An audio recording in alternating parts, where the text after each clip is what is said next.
En la clase que iniciamos el día domingo, mirábamos lo que es el paradigma orientado a objetos.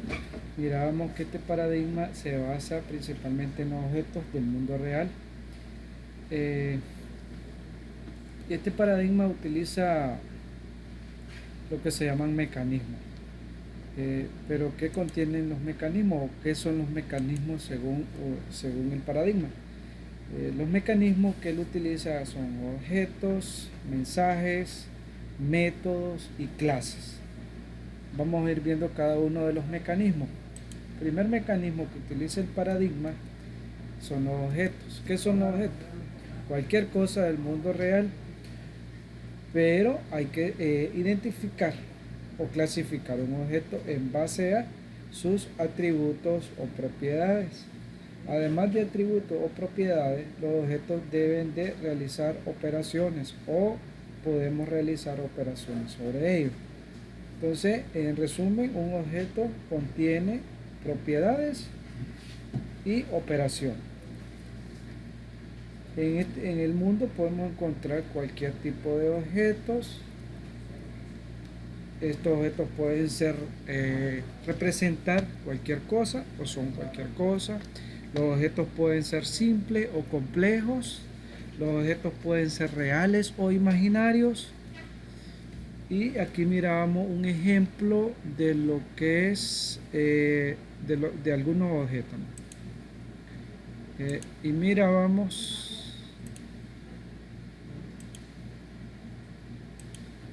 por ejemplo este objeto, el carro. Un carro tiene ciertas características: marca, color, tipo de vehículo, el precio, número de puertas, número de cilindro. Esos son atributos o propiedades.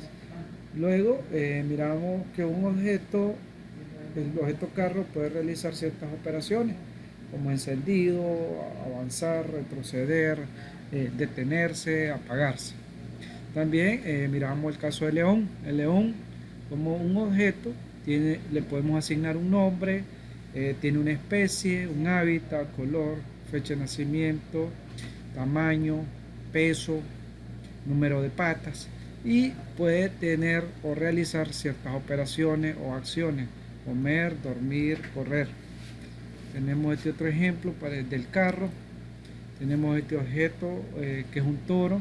Tiene un nombre, una especie, color, tamaño, número de patas, tiene sus cuernos, eh, el, el peso, fecha de nacimiento. También puede realizar operaciones como comer, dormir, correr. Y bueno, acá miramos un ejemplo de un vehículo. Ahora, existe algo que se llama lenguaje modificado, lenguaje unificado de modelado, UML. UML es un lenguaje conocido a nivel mundial que nos permite modelar el paradigma orientado a objetos, modelar objetos en este caso, y nos dice UML que un objeto se representa con un recuadro en el cual se define el nombre del objeto, los atributos de ese objeto, y también debemos de definir el valor de cada uno de los atributos. Acá tenemos un ejemplo de un objeto llamado Javier Pérez. Vemos en el recuadro que tiene el nombre del objeto, J. Pérez. Este objeto tiene un ID, un nombre y una dirección. Y el ID se le asigna su valor, el nombre que es Javier Pérez, y la dirección que vemos por acá, que es Pino 45875 como dirección. Entonces, esta es la forma en que se representa un objeto en el UML. Otro de los mecanismos que utiliza el paradigma orientado a objetos son los métodos. ¿Qué son los métodos?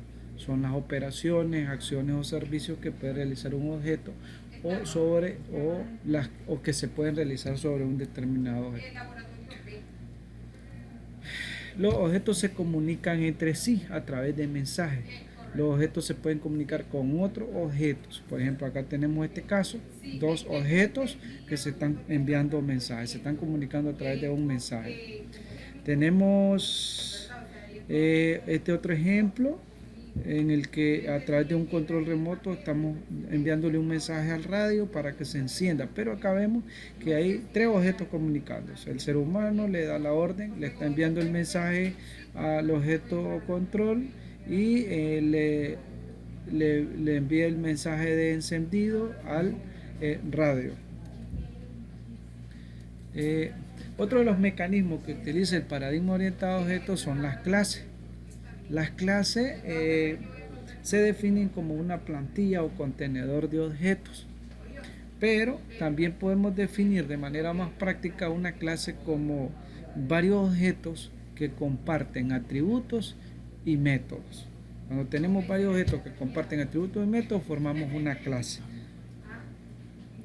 Acá tenemos un ejemplo de una clase, la podemos llamar felinos. Estos felinos, estos tres objetos, viéndolos por separado, cada uno tiene sus propios atributos y sus propios métodos, pero luego podemos ver, analizar que esos tres objetos van a compartir atributos y métodos y por lo tanto van a formar una clase a la que le podemos llamar felino. Tenemos esta otra, bueno, este es el mismo ejemplo, tenemos esta otra clase.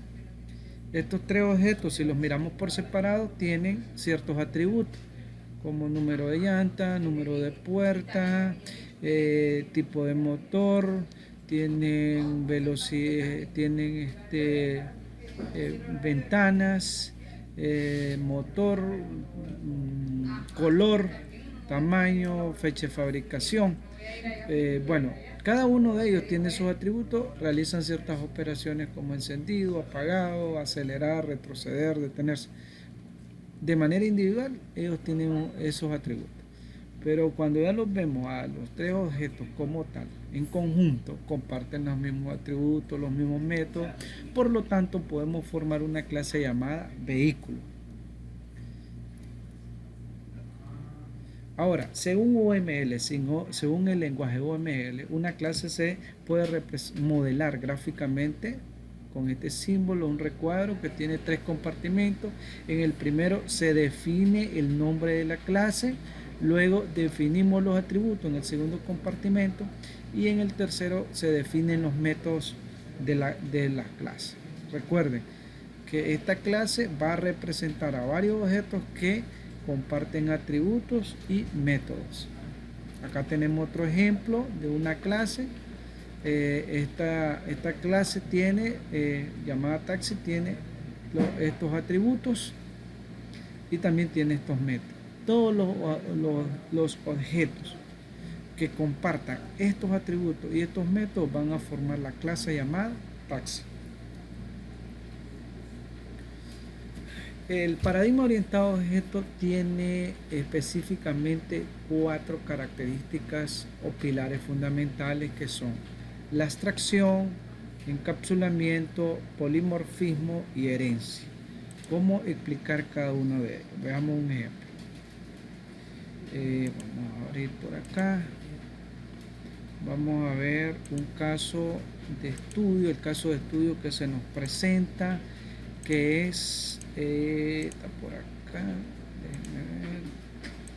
Hay un caso de estudio que se les presentó, creo que está en la plataforma. Bueno, creo que está en la plataforma el caso de estudio.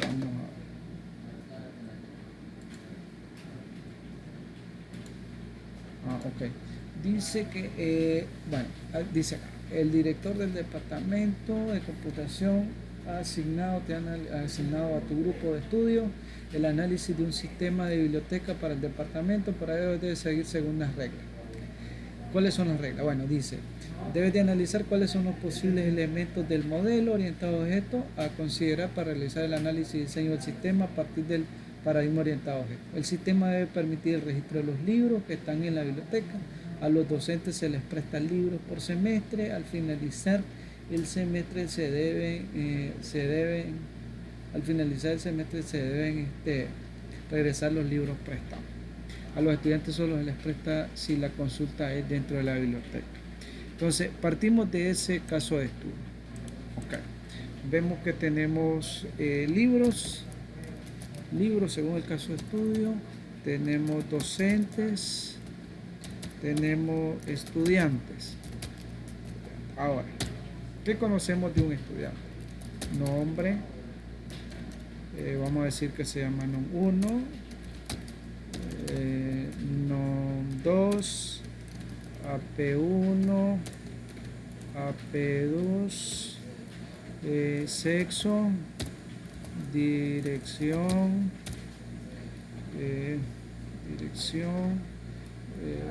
fecha de nacimiento,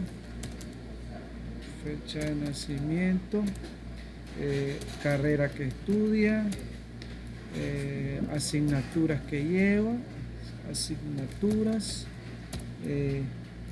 va a tener notas, tiene un padre de familia, tiene una madre de familia. Digamos que en la recolección de datos nos dicen que tiene hermanos, entonces llamémosle número de hermanos. Estos son datos que salen, número de hermanos.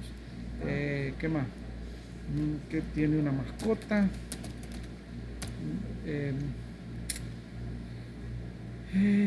Correo. Tiene correo, tiene número de teléfono. Vale.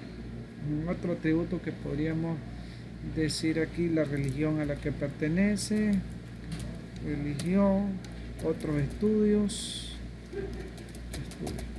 Esta es información que ha salido producto de la recopilación de datos.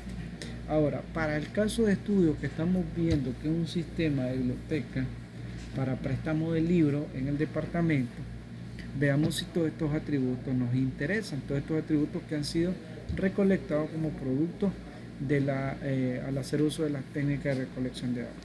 ¿Necesitamos el nombre del estudiante para el caso de estudio? Sí, lo vamos a ir marcando en rojo. Sí. ¿Necesitamos el nombre 2? Sí.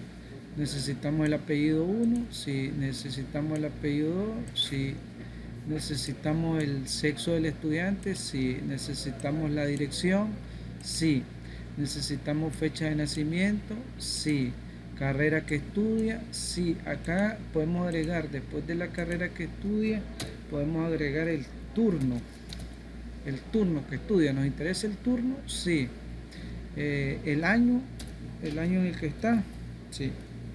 Las asignaturas que cursa también nos interesa. Las notas, padre, el nombre del padre. ¿Me interesa saber el nombre del padre para el sistema? Pues relativamente no me interesa. Entonces lo vamos a poner, lo vamos a tachar. Vamos a tachar. Vamos a ver en negrita. Tachar. Necesitamos saber, ¿nos interesa el nombre de la madre? No. ¿Nos interesa saber el número de hermanos para el sistema de la biblioteca? No. La mascota no nos interesa. Correo electrónico sí nos puede interesar. Correo electrónico. El número de teléfono nos puede interesar. La religión a la que pertenece no me interesa. Queremos saber si realiza otros estudios, no me interesa. Entonces, de todos los atributos que logramos listar como producto de la recolección de datos, vemos que solo una parte de ellos nos interesa para resolver el caso de estudio, para hacer el sistema. Entonces, acá estamos seleccionando solo aquellos atributos que nos interesan. Entonces, en el paradigma orientado a objetos, ¿qué es la abstracción? ¿Qué es abstraer? Es solo obtener aquella información relevante para el caso que estamos tratando. En pocas palabras, eso es la abstracción. Seleccionar de todo un sinnúmero, de un montón de información que tenemos, seleccionar aquella que es de interés para resolver nuestros problemas. Científicamente dice que la abstracción es la representación de las características esenciales de algo sin incluir antecedentes o detalles irrelevantes. Si lo explicamos de manera más común, de manera más sencilla, es De esta lista de atributos que recolectamos, seleccionamos solo aquellos que son de gran importancia para el diseño de nuestro sistema. Aquellos que no nos interesan, nosotros los desechamos. Entonces, eso es abstracción. Seleccionar solo lo que es de gran importancia para resolver la situación que estamos tratando. Eso es abstracción. Veamos el otro término. La otra propiedad del paradigma es encapsulamiento. ¿Qué es encapsular? Es proteger información. ¿Y qué voy a proteger? Vamos a proteger atributos y métodos de los objetos.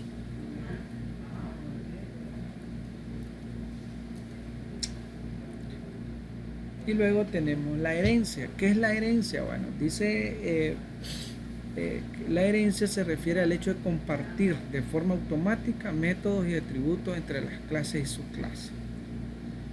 Esta característica se encuentra fuertemente ligada con lo que se denomina reutilización de código.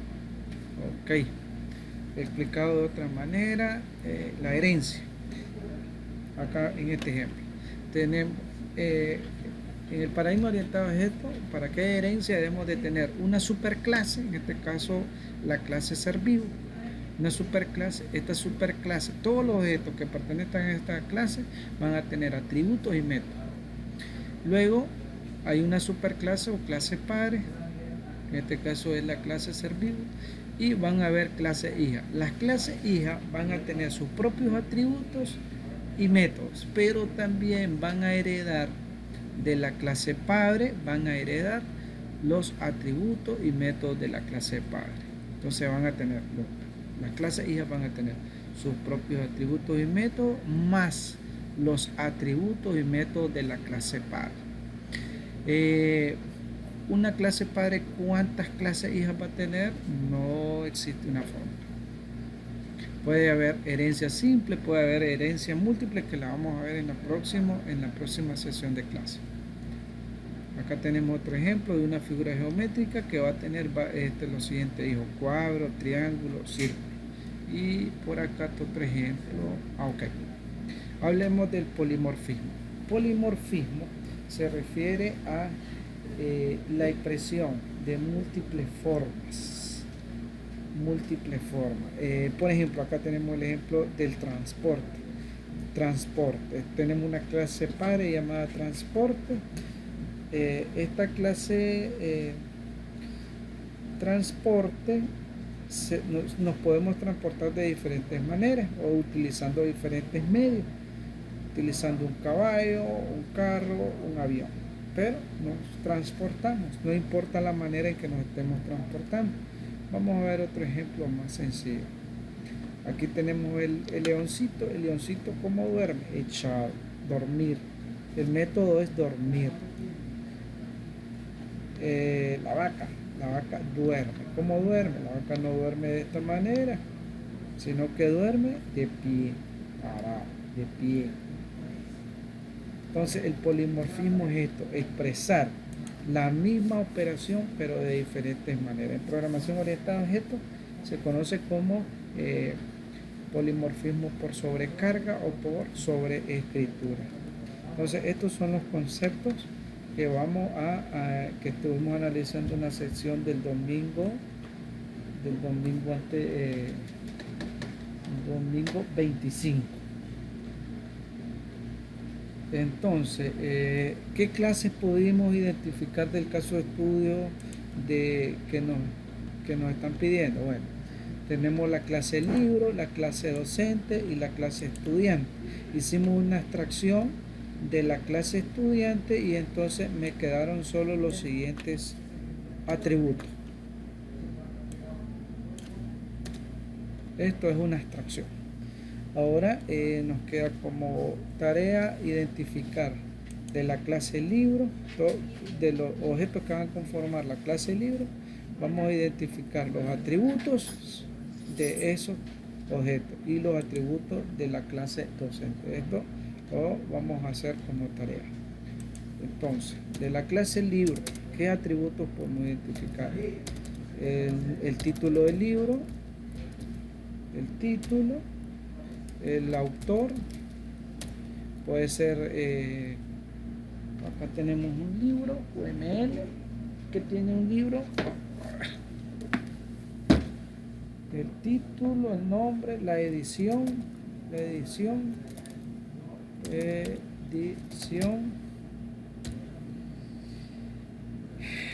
los autores. Podemos decir que estos libros los podemos clasificar en materia, puede ser materia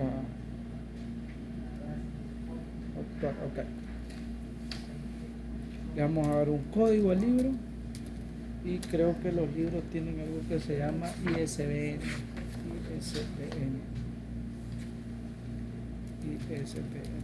Entonces, aquí sería una abstracción. Luego del docente, que vamos a necesitar, ¿qué atributos podemos identificar? El nombre, apellido, cargo, salario, número de cédula,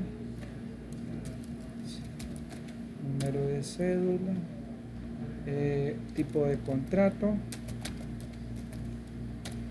necesitamos fecha de nacimiento,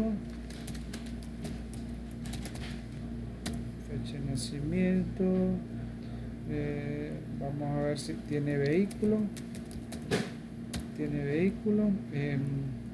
si tiene casa propia, y veamos. La pregunta aquí va a ser, ¿necesitamos el nombre del docente? Sí. ¿Necesitamos conocer el apellido? Sí. ¿El cargo que desempeña? Sí. ¿Necesitamos saber el salario para el sistema? No me interesa, por lo tanto lo voy a desechar. ¿Necesitamos saber el número de cédula? Lo vamos a identificar por el número de INS como docente. Entonces quiere decir que el número de cédula no me va a interesar. Necesito saber el tipo de contrato, sí, porque puede ser un docente contratado o puede ser un docente de planta. Necesitamos saber la fecha de nacimiento, no me interesa, por lo tanto la voy a desechar. Necesito saber si tiene vehículo para el sistema que estoy analizando, no. Necesito saber el nombre, si tiene casa, no. Por lo tanto, vemos acá que aplicamos lo que se llama abstracción. Quiere decir que de acá solo nos van a quedar estos atributos que están en rojo. Los que están tachados los vamos a desechar. Entonces, como producto de la abstracción de atributos, esta clase me va a quedar de la siguiente manera. Solo va a tener 4 atributos la clase docente. Y a esto es lo que se le llama abstracción. Luego sería determinar cuál de estos atributos van a ser encapsulados y cuáles no. Ok, esto sería lo que vimos la primera sesión de clase. ¿Qué nos queda de tarea? Bueno, para el proyecto que ustedes están haciendo sería identificar primero las clases, los atributos que van a tener los objetos de esta clase, hacer abstracción de todos los atributos que hemos recolectado como producto de la recolección de datos. Miraríamos cómo se representan las clases en el próximo video.